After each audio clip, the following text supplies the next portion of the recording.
Hello everybody, welcome to the Leeb.com video for May 31st, 2011. Be sure to visit Leeb.com, Leeb.com to sign up for our free daily emails.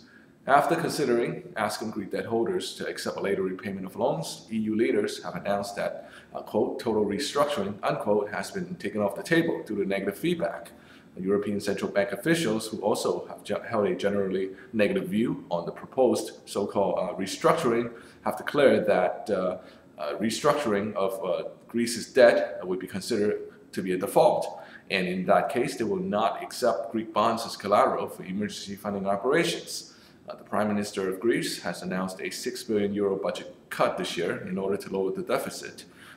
And in order to raise money to repay debt, the government also plans to sell about €50 billion worth of state assets. But of course, such austerity measures are not popular, and the plan was rejected by the country's largest opposition party. And in order to, however, unfortunately for Greece, in order to get additional money, Greece needs to adhere to strict guidelines to bringing its budget under control. And if no additional spending cuts are passed, Greece may not receive any more scheduled bailout payments from the EU and IMF.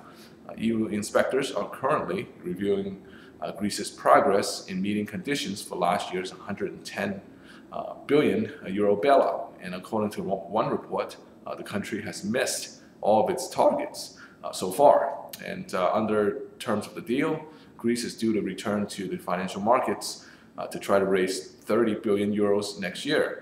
But with the cost of financing sky high, Greek 10-year bonds currently yield an astounding 16%.